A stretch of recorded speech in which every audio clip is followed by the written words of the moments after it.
esses trabalhos são os guaches, né? Aqui é a sobreposição de várias camadas de guache, uma em cima da outra. Comecei com a tinta preta embaixo, depois fui acrescentando essas monotipias feitas sobre jornal. Aqui você percebe a pincelada, né? E vou carimbando outras cores em cima disso. Depois vou vedando alguns espaços para depois colocar uns outros elementos, até que eu chegue no resultado final que me agrade. Às vezes até tem probleminhas assim que como eu trabalho com o jornal vai ficando tão umedecido que às vezes ele acaba colando um pedacinho no desenho. Isso não me incomoda nem um pouco, eu acho que completa e tudo mais, né? Esse aqui, ó. O Afrânio é um pintor da linha abstrata, é um lírico, ele é um pintor tipicamente lírico, era abstrato, agora ele está entrando com algumas figuras. Sempre ele teve um pouco figura, mas uma concepção de pintura muito livre, muito abstrata. Não é isso, Afrânio? Houve uma época que eu fugi, eu passei a abstração total e tudo mais, mas agora eu vou retomando, acho que com a maturidade a gente vai retomando a figura, o elemento mesmo. Eu acho que o que eu pretendo contar um pouco são pequenas histórias.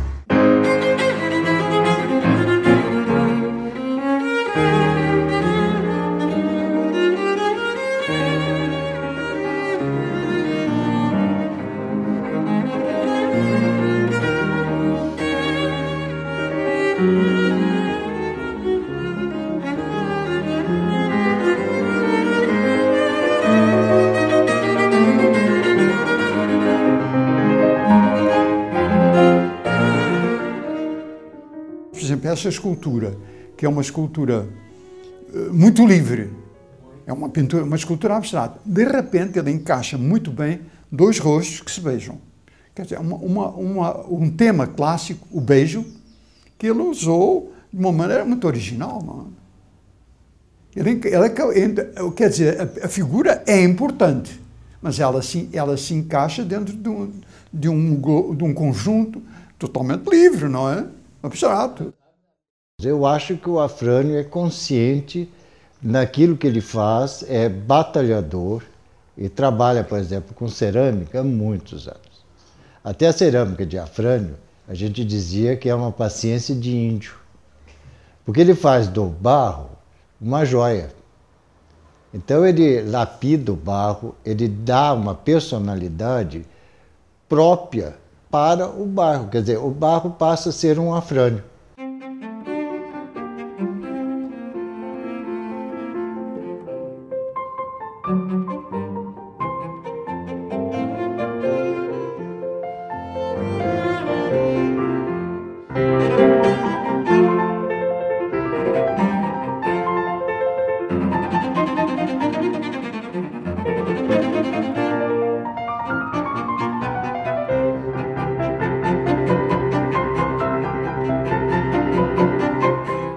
Esse aqui eu fiz a partir de uma forma de gesso, né? E fui depois fui modificando um pouco a estrutura deles, alguns eu coloquei, umas hastes, e eu queria mesmo que ficasse aqui ao relento mesmo, né? Para que o tempo agisse em cima dele. Então eles tomam chuva, eles tomam sol, eles têm cocô de passarinho em cima deles e nunca foram lavados, nem vão ser, a poluição vai fazendo o seu trabalho também em cima disso. E essas hastes de metal foi a solução que eu encontrei para fixá-los, e ele tem um certo balanço, e eu acho isso, eu gosto disso aqui, essa máscara também. Ela começou muito certinha, muito bem arrumadinha e tal, mas um dia eu falei, vou botar ela para fora de casa aí para ver o que acontece. E agora o mato esse arbusto já cresceu bastante aqui, já precisa dar uma podadinha nele, ou não sei, porque eu gosto quando vai ficando meio escondido assim. É interessante pensar que alguns críticos, alguns modos de pensar a arte dos nossos dias, garante que a arte moderna morreu e que agora temos a arte contemporânea. Há vários críticos que defendem tanto uma corrente quanto a outra, ou seja, aquela que garante que a arte moderna morreu, em nome da arte contemporânea, e aquela corrente que garante que, ao contrário, a arte moderna continua e, de certa forma, tudo é arte moderna.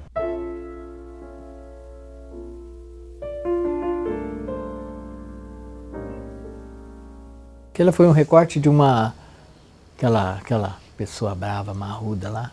Foi um recorte de jornal. Isso aí foi muito interessante, essa história da Lua. Foi uma viagem que eu fiz uma vez para Minas Gerais. Aí a imagem ficou na minha cabeça e depois eu resolvi reproduzir aí. Essa foi a ruptura total, né?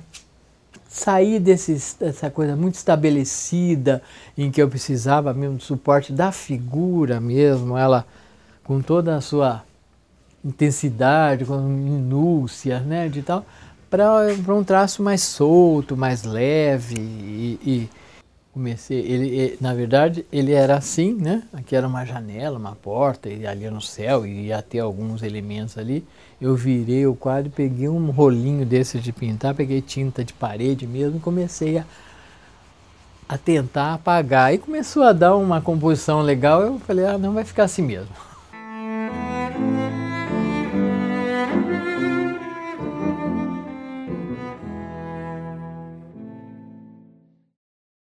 Esta é a primeira exposição oficial do Museu de Arte Moderna de Campinas, uma instituição que tem 20 anos e tem aqui a sua primeira exposição.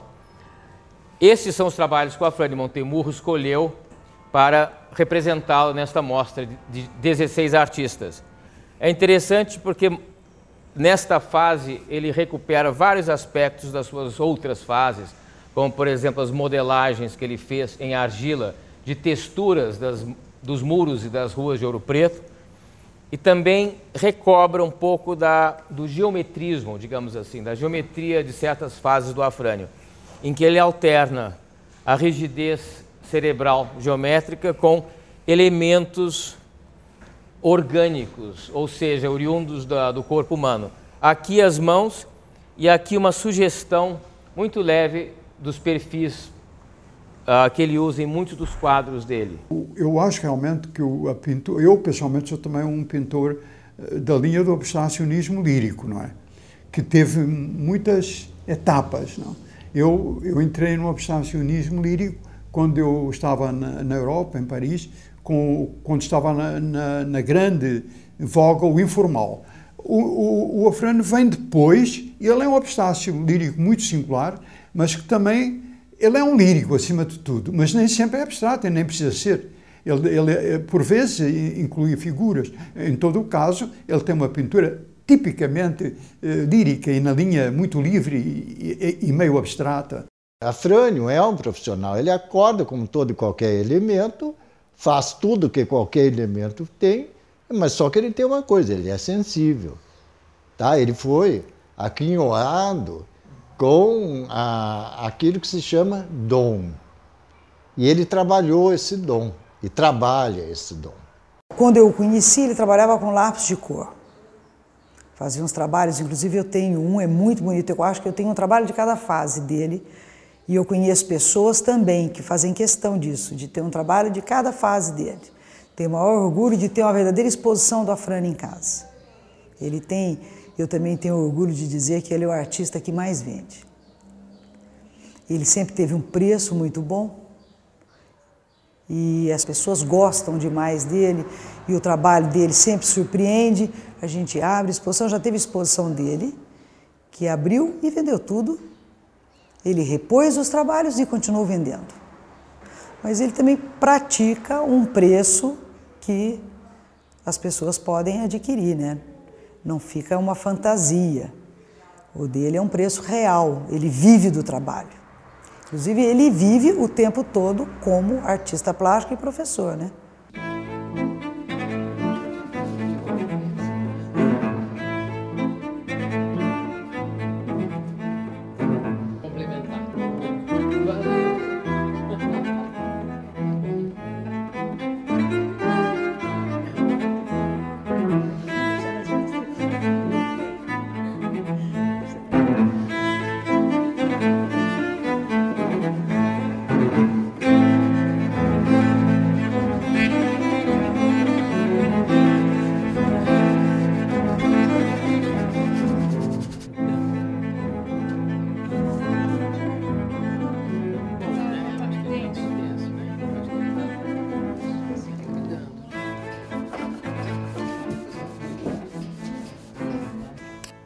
O Afrânio para mim foi isso, ele despertou em mim uma coisa, sei lá, ele conduz com a sutileza dele, ele conduz e deixa você tão tranquila que você nem percebe que você transformou. Você deu um salto e não percebeu que você deu o salto. Você dá o salto assim, quase no ar para mim. Ele me incentivou a entrar num curso de artes plásticas, que era um sonho anterior. Eu sou arquiteta, entrei na arquitetura porque não tive coragem de entrar nas artes plásticas. Então eu estou ampliando a perspectiva nos estudos a partir do contato que eu tenho com ele. Então ele é um professor nas artes plásticas, não só na cerâmica ou na aquarela ou no desenho ou na pintura. Ele manifesta, ele conduz, sem você perceber, eu estava sendo conduzida e um dia fez boom, assim, quase isso. E daí todo mundo começou a falar, nossa, Renata, como você mudou? Eu falei, será que eu mudei? Será que eu já era isso? Será que eu já tinha isso? Até o dia que ele apresentou encáustica também, que para mim foi uma coisa deliciosa. Aqui tem encáustica. Eu resolvi passar encáustica, se eu pudesse eu passava no planeta. A gente conversando aqui de manhã, que a gente estava trabalhando em ateliê, a gente usou a palavra condenado, né? Eu acho que a gente está condenado à condição humana. E a condição humana é a vida e a gente tem que aprender a viver como condenados. E a gente tem que fazer a vida ser bela, né? E através da arte a gente consegue isso. Quando o Afrânio abre uma placa de barro, é o Afrânio. Quando ele faz um rosto, uma figuração que eu devo de ter aí nas gavetas, é o Afrânio de ontem, de hoje. Quer dizer, por isso que eu digo, a obra do Afrânio é um fio que começou quando ele pensou em fazer arte e só vai terminar, sabemos lá quando, porque não termina. Eu acho que quem tem o dom e quem é o artista, como é o Afrânio, ele vai continuar sempre. Então aí é que a gente diz que é a eternidade da coisa. Que ele não faz questão de ser, ele é. O perfil do Afrânio é a elegância em pessoa. O Afrânio é chique. E isso aí transmite essa elegância, essa harmonia que ele tem na vida, é transmitida para o trabalho dele, tanto em pintura como em cerâmica. Você sente que aquilo ali foi feito com calma, com harmonia, com um certo lirismo, e a marca dele é essa.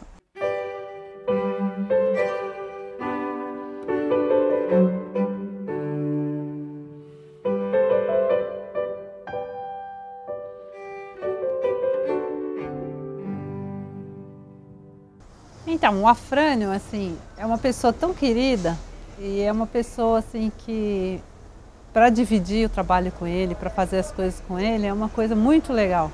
Nós estamos fazendo uma queima de Haku hoje. Que Haku é uma técnica oriental de queima que, na realidade, ela se torna até um ritual, né? É uma coisa assim que você coloca a peça no forno, levanta a temperatura bem rapidamente, durante 1h30 mais ou menos, até 1000 graus, e depois você tira a peça com uma pinça do forno e joga ela na serragem. Então esse contato com o material orgânico, ele traz uns efeitos muito bacanas na peça. Ele fica todo escuro, fica meio metalizado. Eu já fiz várias queimas com Afrânio, inclusive lá no meu ateliê em Sousas, e assim, sempre foi uma coisa assim, que agrega as pessoas, que junta as pessoas. É um momento bem interessante para a gente. Na cerâmica ele vai aos extremos, né? Ele vai desde a alta temperatura, que é uma técnica muito difícil, até as queimas mais rápidas, como o Haku, com efeitos maravilhosos que ele dá, e aplicando engobes. Enfim, eu acho que o Afrânio, para mim, é um artista completo. Você vê uma peça do Afrânio e você sabe toda a história dele, né? Ele não mudou, não é tão... os desenhos do Afrânio, é uma cara doce, uma coisa assim, é uma coisa boa ter uma obra dele, né? Não sei, assim que eu analiso o Afrânio, né? Desde as joias, as esculturas, os quadros, que eu tenho algum dele, como eu vou falar, um artista sempre, como é que fala? Que seguiu o seu caminho, né? Eu acho que a pintura hoje está passando por um momento difícil, assim, porque o pessoal está procurando outro tipo de suporte, né? Procurando mais as fotografias, os vídeos, as instalações, os conceitos, né? E o efêmero, assim, o momento, você, enfim, se utilizar de uma sombra que vai se modificando, enfim, a pintura mesmo, acho que ela tá passando por um momento difícil nesse suporte mesmo tradicional, né? Mas eu acho que tem gente ainda não tão deixando de lado. Mas eu vejo tem alguma dificuldade, sim, tá? Mas o que eu suporto, a sedução da foto, dos recursos de computador é muito grande, né? Eu acho que hoje em dia o computador vai completando o serviço, vai facilitando a vida, né? Nossa, a pessoa às vezes consegue efeitos maravilhosos naquela caixinha de surpresa para mim, né? Mas eu, como nunca abandonei o suporte tradicional e não sei mexer com o computador, eu não reclamo, não. Eu gosto disso aí, de ter uma boa folha de papel e um bom lápis ou uma boa tinta na minha frente e ali vamos em frente, vamos tocando.